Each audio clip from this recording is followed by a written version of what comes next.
Je vous avais dit, nous préparerons l'avenir.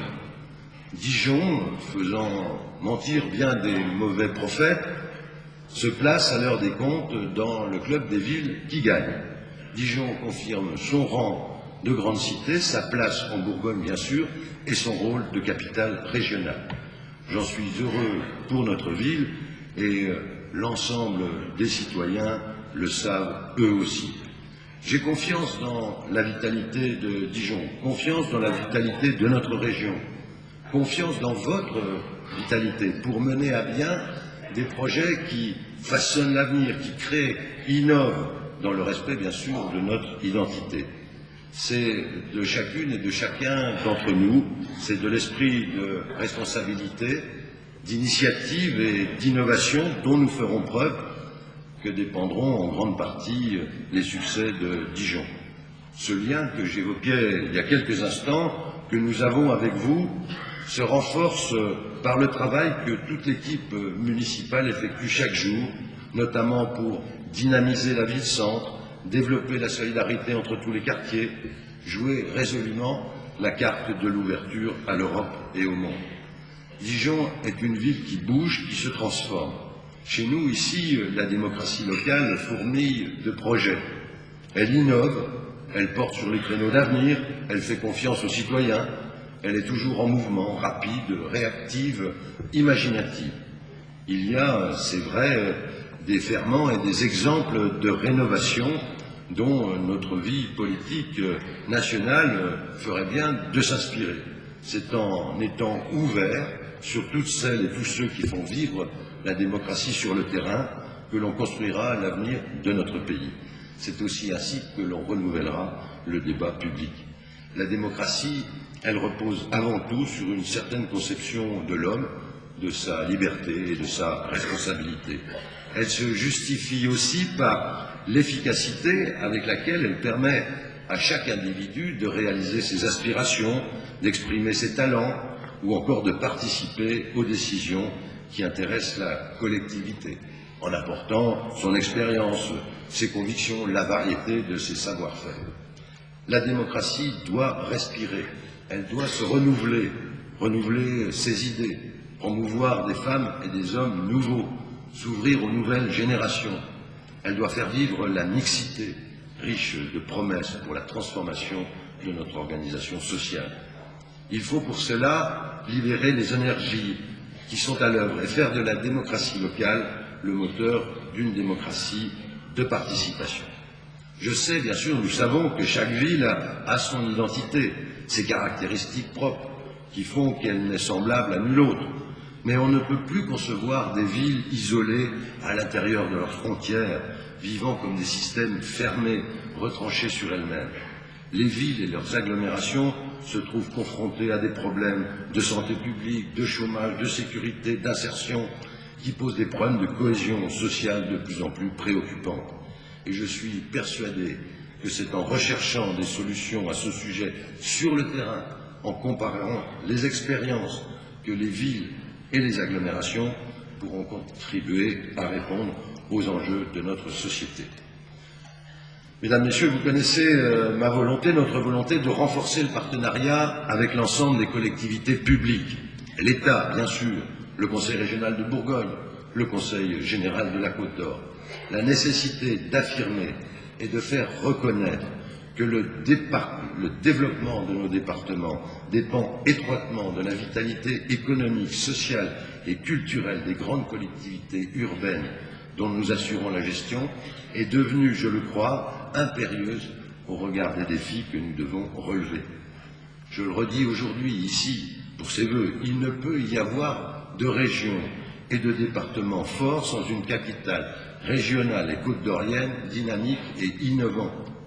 Je voudrais aussi rappeler l'importance que j'attache à la coopération entre tous les différents partenaires institutionnels, instances consulaires, organisations professionnelles et syndicales, bien sûr, et aux nécessaires collaborations et synergies qui doivent se mettre en place dans tous les secteurs d'activité. Nous savons maintenant, les collectivités territoriales doivent agir en réseau par des actions conjointes, en s'unissant, si nécessaire, dans le cadre interdépartemental, voire interrégional, comme nous l'avons fait nous-mêmes, Dijon, avec Besançon et Brest. De même que notre pays, pour faire face aux enjeux de la mondialisation, a contribué au renforcement de la construction européenne, je me félicite que notre ville, pour mieux maîtriser son développement et rendre plus solidaires entre elles les communes qui l'entourent, ait donné l'impulsion nécessaire à l'intercommunalité.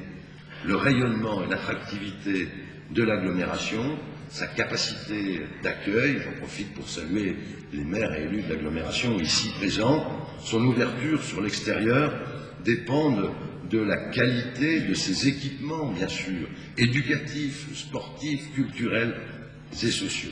Et je voudrais de nouveau souligner, qu'il m'en excuse, qu'aucune ville-centre, aussi importante soit-elle, ne peut en assumer seule les charges de fonctionnement, ce qu'on appellera communément les charges de centralité. L'objectif prioritaire donc que nous devons nous fixer doit être la recherche commune de la meilleure satisfaction des besoins collectifs de nos concitoyens.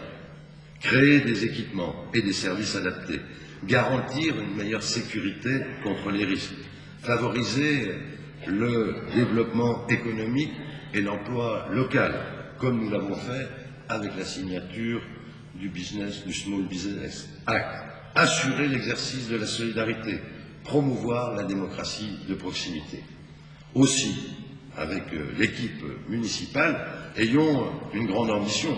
Je vous propose de construire ensemble une capitale régionale, dynamique économiquement, exemplaire socialement, irréprochable écologiquement.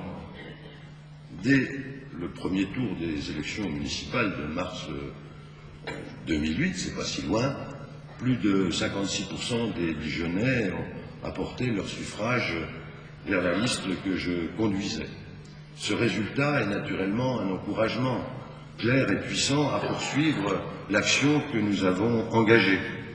Je veux citer notamment la modernisation des services et de nos équipements publics, l'embellissement de nos patrimoines architectural et culturels, le renforcement des services pour les familles et les plus âgés d'entre nous, la politique de renouvellement urbain qui a ouvert de très grands chantiers transformant profondément notre vie. Bien des défis se présentent encore à nous pour que Dijon se renforce, se protège et rayonne davantage encore, bien sûr. Il nous faudra les relever. Le logement, d'abord, par exemple, demeure notre préoccupation première, car si la demande des jeunes est tout particulièrement forte, celle des familles est permanente. Il nous faut donc construire et construire de nouveaux logements, accessibles financièrement pour tous les revenus, en location ou en propriété. L'objectif pour nous est d'élaborer un urbanisme durable qui combine la mixité sociale et la qualité urbaine, environnementale et architecturale des projets. Pour vous donner une idée, en 2008, l'enveloppe financière du Grand Dijon, qui a été attribuée au titre de sa politique d'habitat, représente 10 fois plus qu'il y a 6 ans.